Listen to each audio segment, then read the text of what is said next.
नमस्कार, स्वागत है आपका आपके YouTube platform Baba with you पर। और हम लेकर आए हैं कुछ ऐसे प्रश्न जो कि आपकी पटवारी परीक्षा में से लेकर के हम आए हुए हैं।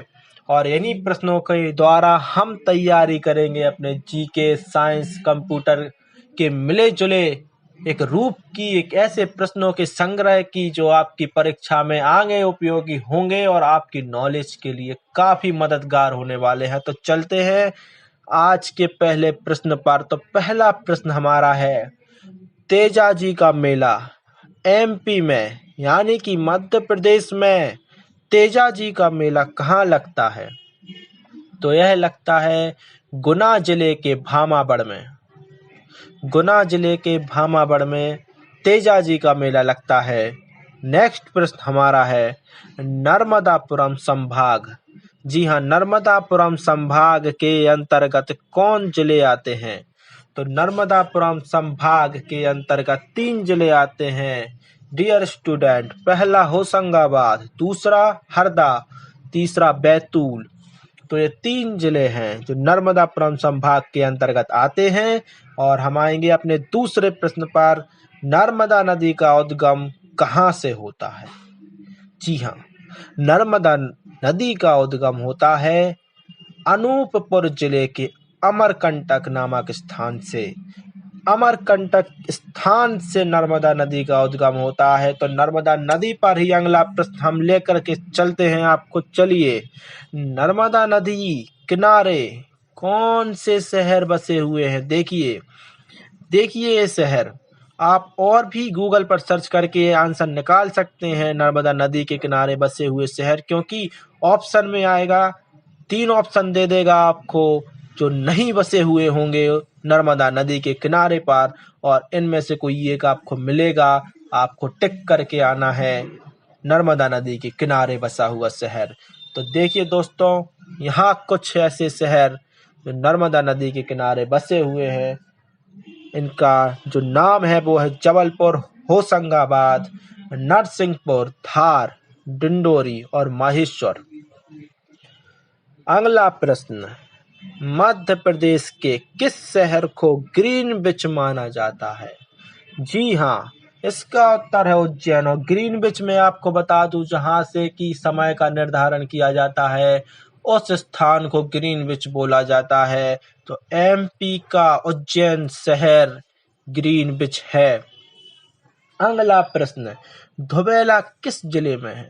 धुबेला मध्य प्रदेश के छतरपुर जिले में धुबेला। अगला प्रश्न, सोयपुर में कौन सा महल है? तो इसका उत्तर है नरसिंह महल। जी हाँ, नरसिंह महल सोयपुर जिले में। अगला प्रश्न विटामिन से संबंधित है हमारा। विटामिन ए का रासायनिक नाम। विटामिन ए का रासायनिक नाम है रेटिनॉल। अगला प्रश्न है हमारा ऊष्मा से संबंधित। ऊष्मा का एसआई मात्रक। ऊष्मा का एसआई मात्रक है जूल। एसआई मात्रक आप सारे के सारे याद कर लीजिए, आपकी परीक्षा में आएंगी। सूर्य से प्राप्त होने वाला विटामिन, विटामिन डी हमें सूर्य से प्राप्त होता है। अर्थात ऐसा प्रश्न भी आ सकता है कि सूर्य से प्राप्त होने वाली किरणों से हमें कौन सा विटामिन मिलता है? तो किरणों, धूप या सूर्य से, ये तीनों ही शब्द प्रश्न में दे करके आपसे पूछ सकता है। आंसर एक ही होगा, विटामिन डी। नेक्स्ट है, एंटीबॉडी का निर्माण कौन करता है? मतलब हमारे शरीर में एंटीबॉडी वो कहाँ निर्माण होता है? उत्तर है बी टाइप कोशिका। बी टाइप की कोशिका में एंटीबॉडी बनती है। एफटीपी, एफटीपी क्या है? देखिए, कंप्यूटर से संबंधित प्रश्न है। एफटीपी फाइल ट्रांसफर प्रोटोकॉल इसका पूरा नाम है। फाइलों के ट्रांसफर से संबंधित नियमों का पालन कराती है और फाइलों को एक प्रेषक से दूसरे प्रेषक मतलब दूसरे स्थान तक एक निश्चित क्रम में और नियमों का पालन करते हुए सुरक्षित रूप से पहुंचाती है। यही एफटीपी कहलाती है, जिसका पूरा नाम फाइल ट्रांसफर प्रोटोकॉल होता है। कौन सी धातु को आसानी से काटा जा सकता है? जी हाँ, केमिस्ट्री का प्रश्न आ गया यहाँ पर। सोडियम, सोडियम को हम चाकू की सहायता से काट सकते हैं। बहुत मुलायम धातु होती है, काफी नरम होती है। तो इसका उत्तर कि किस धातु को आसानी से काटा जा सकता है, वो है सोडियम। नेक्स्ट, येलो केक किसे कहा जाता है? येलो केक यूरेनियम या कहे तो यूरेनियम ऑक्साइड, दोनों में से कोई एक आपके ऑप्शन में जरूर मिलेगा, उसको टिक करें अगर आपका प्रश्न पूछता है कि येलो केक किसे कहते हैं। अगला प्रश्न फिर से केमिस्ट्री से संबंधित है कि एल्यूमिनियम की संयोजकता कितनी होती है? तो एल्यूमिनियम जिसकी परमाणु क्रमांक 13 होता है, यह हम विभाजित अगर उसके नियम से करेंगे, नील्स बोर के नियम से करेंगे, तो 2,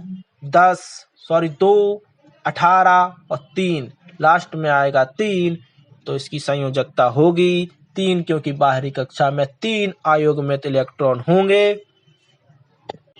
तो एल्यूमिनियम की संयोजकता 3 होगी। अगला प्रश्न कंप्यूटर से संबंधित कि अस्थायी मेमोरी कौन है?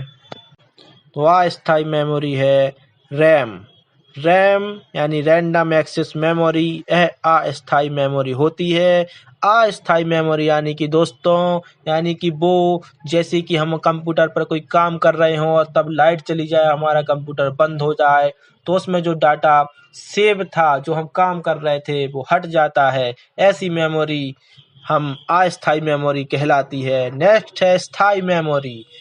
स्थायी मेमोरी होती है रोम, जिसका पूरा नाम होता है रीड ओनली मेमोरी। इसमें डाटा स्थायी रूप से बना रहता है, फिर चाहे लाइट चली जाए या बगल की डीपी फूक जाए, लेकिन आपका डाटा बना रहेगा। इसी को कहते हैं रीड ओनली मेमोरी। नेक्स्ट प्रश्न, IV6 की लंबाई कितनी होती है? IV6 यह IP एड्रेस से संबंधित प्रश्न है। उसका एक वर्जन है IP वर्जन 6। इसकी लंबाई होती है 128 बिट। नेक्स्ट प्रश्न पर चलेंगे हम। रोम का पूरा नाम देखिए, अब भी हमने रीड किया था, अभी आ गए, अब परीक्षा में भी आएगा यही। रोम का पूरा नाम है रीड ओनली मेमोरी। अगला प्रश्न, कंट्रोल प्लस शिफ्ट का उपयोग किस कार्य के लिए किया जाता है? तो कंप्यूटर में हम कंट्रोल प्लस शिफ्ट का उपयोग करते हैं किसी डॉक्यूमेंट या टेक्स्ट को कॉपी करने के लिए, तो कंट्रोल और शिफ्ट का उपयोग करेंगे, कॉपी करेंगे। अगला प्रश्न, आधे बाइट को क्या कहा जाता है? तो कंप्यूटर में आधे बाइट को निबल कहते हैं। देखिए बगल में मैंने इन्फॉर्मेशन दी है कि सबसे छोटी इकाई जो होती है वो बिट होती है। 4 बिट जब होती हैं तो उसे निबल कहा जाता है, और जब 8 बिट होंगी तो उसे एक बाइट कहते हैं।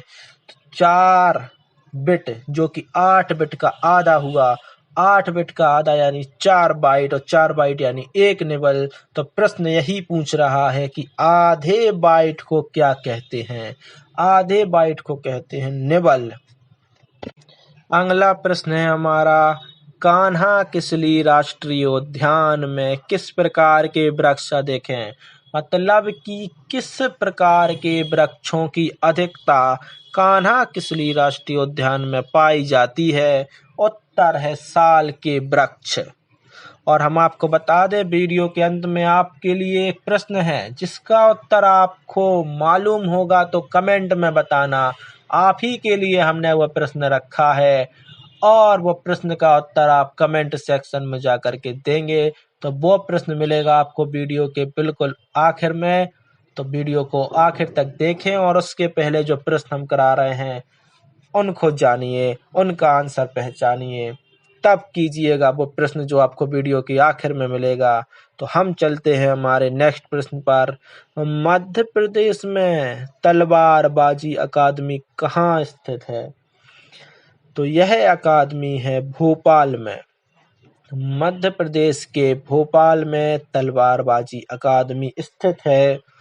नेक्स्ट प्रश्न है, चमड़े के खिलौने कहाँ बनाए जाते हैं जिन्हें अभी हाल ही में GI टैग मिला है?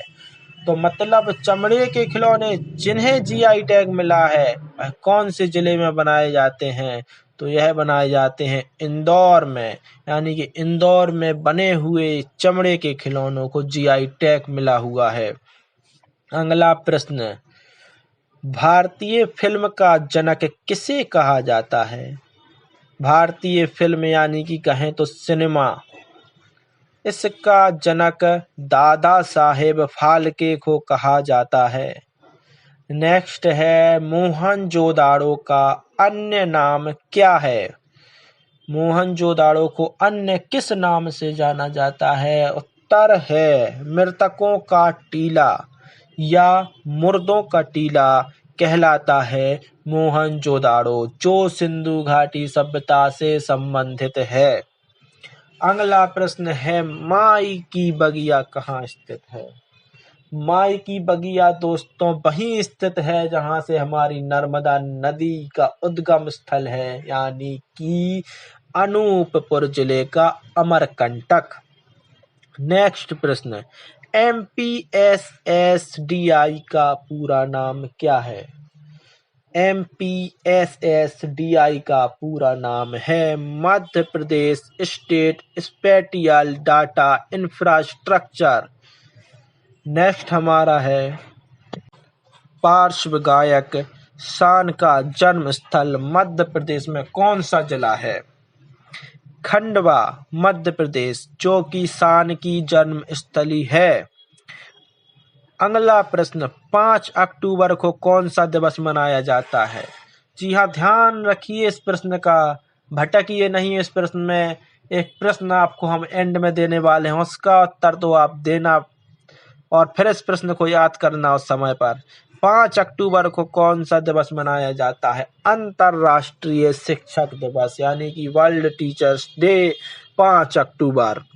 नेक्स्ट है, वीर सिंह महल कितने मंजिला है? यानी कि वीर सिंह महल में कितनी मंजिलें हैं? तो ये है 7 मंजिलें। और जहां तक जानकारी है उसके अनुसार आपको बता दें, इसकी 2 मंजिलें जमीन के नीचे यानी कि जमीन की सतह तक है और उसके ऊपर है 5 मंजिलें। तो 2 और 5 कितने होते हैं दोस्तों? 7। तो महल कितने खंड का हुआ? 7। वीर सिंह महल 7 मंजिला है। अगला प्रश्न, नीलगिरी पर्वत किस राज्य में है? नीलगिरी पर्वत संयुक्त रूप से देखें तो 3 राज्यों में फैला हुआ है, तमिलनाडु, कर्नाटक और केरल। तो आप देखिए, आ सकता है ऐसा प्रश्न आपके पेपर में कि नीलगिरी पर्वत का विस्तार किस राज्य में नहीं है। 3 ऑप्शन यही मिल जाएंगे आपको, एक चौथा राज्य होगा, वही आपका उत्तर उस समय पर बनेगा कि उस राज्य में नीलगिरी का फैलाव नहीं होगा।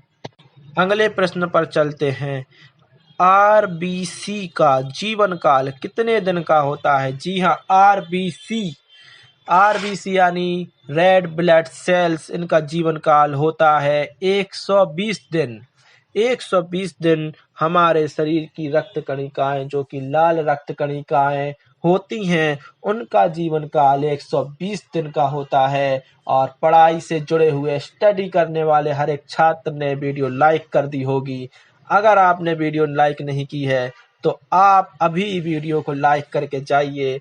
और अगर आरबीसी वाले प्रश्न पर भी वीडियो को लाइक ना करें तो आपके लिए बस इतना ही कहेंगे कि अगर आप आईपीएल देखते हैं तो आप आरसीबी से भली भांति परिचित होंगे, यानी कि रॉयल चैलेंजर बेंगलोर, यानी कि विराट भैया की टीम, यानी कि आपकी पसंदीदा टीम। तो आरसीबी के रॉयल चैलेंजर बेंगलोर के समर्थक वीडियो को लाइक और चैनल को सब्सक्राइब करके जाएं। अगले प्रश्न पर हम चलते हैं।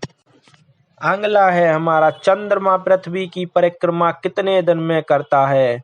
चंद्रमा 27.3 दिनों में पृथ्वी की परिक्रमा पूरी कर लेता है। अगले प्रश्न पर हम आएंगे, तरंग दैर्घ्य मापने की इकाई क्या है? देखिए, तरंग दैर्घ्य को मीटर या एंगस्ट्रॉम से मापते हैं, यही इसकी इकाई है। तो यह थे हमारे प्रश्न, उम्मीद है आपके लिए उपयोगी होंगे। और अब आपके लिए आएगा प्रश्न। तो देखिए, प्रश्न है, 5 सितंबर को कौन सा दिवस मनाया जाता है? जी हाँ, ये रहे आपके 4 ऑप्शन। और उत्तर को आप कमेंट में रिप्लाई में दीजिए। और ये प्रश्न आप पर बनना ही चाहिए। अगर आप स्टडी से पूरी शिद्दत के साथ जुड़े हुए हैं तो ये प्रश्न आपके लिए कोई कठिन नहीं है। 5 सितंबर को कौन सा दिवस मनाया जाता है? तो चैनल पर बने रहें, अगली वीडियो का इंतजार करें। ऐसे ही प्रश्नों के साथ हम फिर हाजिर होंगे आपके साथ। और जब तक आप अगर हमें मिस करते हैं तो वीडियो की और प्लेलिस्ट में जाकर के आप वीडियो देख लीजिए। ऐसे ही प्रश्नों के वहां पर हमने वीडियो बनाई हुई हैं जो आपके लिए बेहद उपयोगी होंगे। तब तक के लिए अपना ध्यान रखें, स्वस्थ रहें, प्रसन्न रहें। अपने आप को स्वस्थ रखना बहुत जरूरी है। मिलते हैं अगली वीडियो में, तब तक के लिए जय सिया राम। स्वस्थ रहें, प्रसन्न रहें, पढ़ते रहें और अपनी तैयारियों से अपना सिलेक्शन ले करके रहें। अपनी मेहनत के बल पर स्टडी कीजिए। उम्मीद है आप हमारे प्रश्न का उत्तर जरूर देंगे जो हमने पूछा है।